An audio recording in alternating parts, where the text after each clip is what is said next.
Do you make a list in off-season about what we have to do? No, no, you just continue to build on what you've been doing. Hopefully add a few more pieces like we've done and then continue to grow and then get better. So what's stuck in your craw? Anything?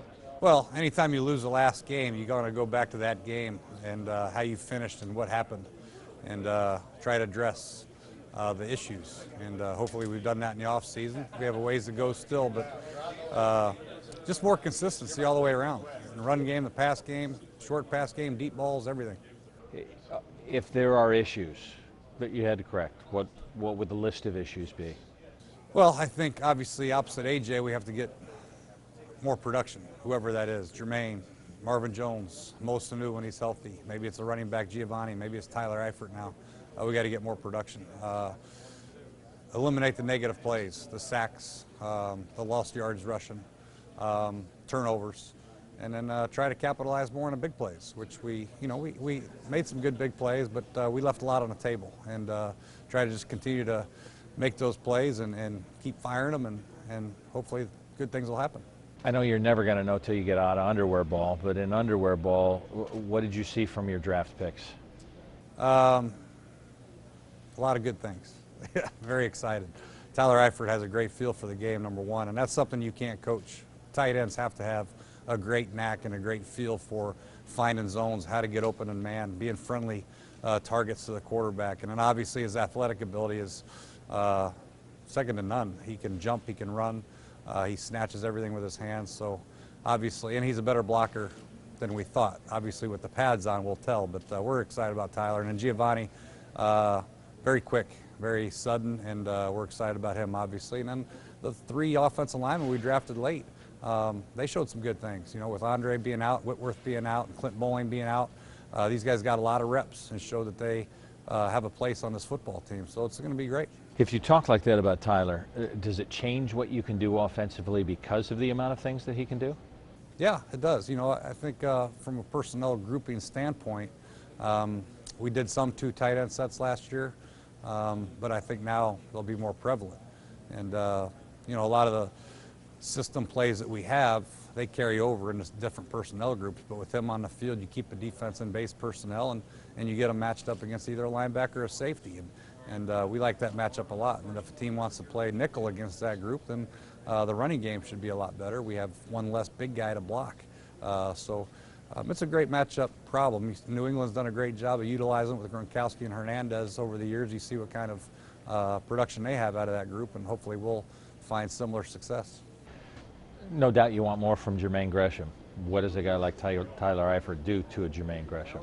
I think he just complements him very well. You know, Jermaine is good all-around tight end. You know, he's a good blocker, good route runner, and but Tyler Eifert, I think, might have some special qualities that maybe Jermaine can't quite do as far as in and out of breaks and hands, natural hands.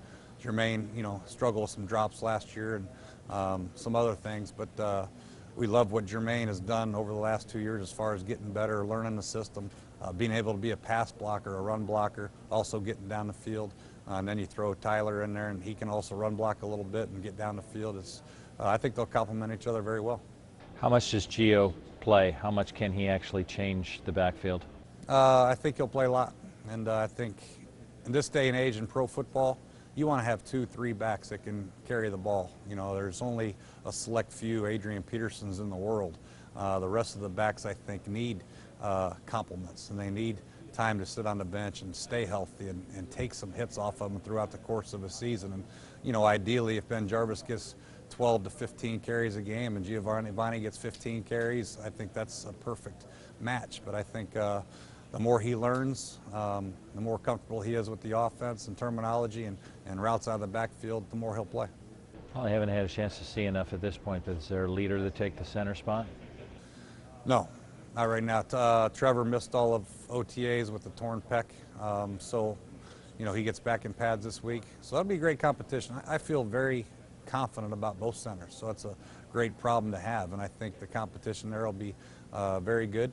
And whoever comes out of it on top doesn't mean the other one's going to sit the bench the whole year. I think there'll be a spot for whoever doesn't become the starter. We used 3 last year. You know, it's a tough position.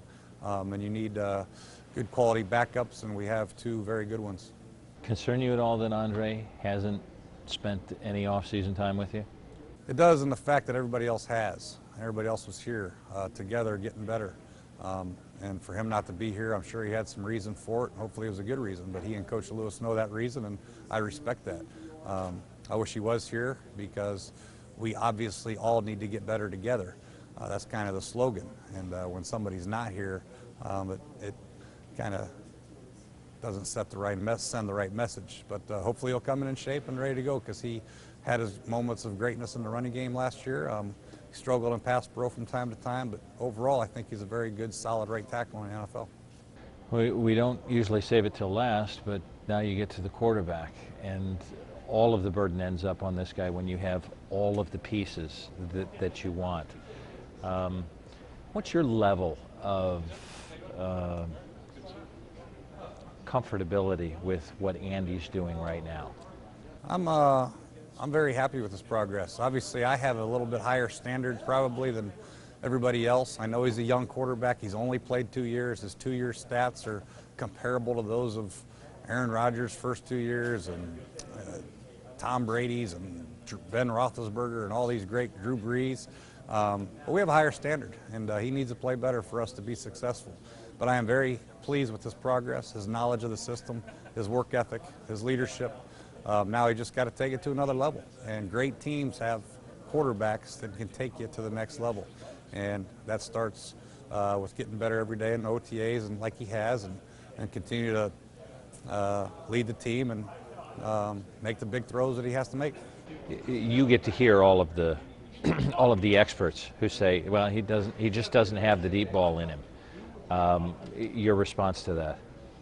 He has it in him. He just got to pull the trigger more often. You know, he's concerned with throwing interceptions, I think, instead of being more of a launch it type guy. You know what I mean? And I think Brett Favre in his first couple of years threw 1 million interceptions because he had the gunslinger mentality. We don't want to quite go that far, but I think there comes a point where he has to just feel comfortable in pulling the trigger and letting our receivers make plays, and have trust that nothing bad will happen. If it's a underthrown ball, AJ or Marvin Jones will come back and break it up, but he has to give it a chance more often than he has the first 2 years.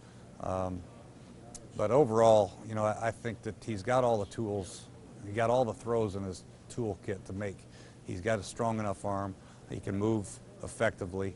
His quick game accuracy is uncanny. His anticipation is very good. Got to get better around him. I got to call better plays for him, and we just all have to perform better. And his leadership? Leadership is excellent. People respect him. You know, a guy like that has come in here and started as a rookie with no training camp, so to speak, or OTAs, so to speak, and came in here and led the team to a playoff. And great, we had a great defense, but still, offense had to do something. And Andy did some great things his first 2 years. But now that we've arrived on the scene as far as making the playoffs in back-to-back years, now it's time we have to make a next step. He has to take a next step. But there's nothing at fault as far as his leadership is concerned. We love him to death. He works hard. He's got great command of the offense. Now, from a play standpoint, you just got to let it rip and have some fun and make the plays that he's been making his whole life.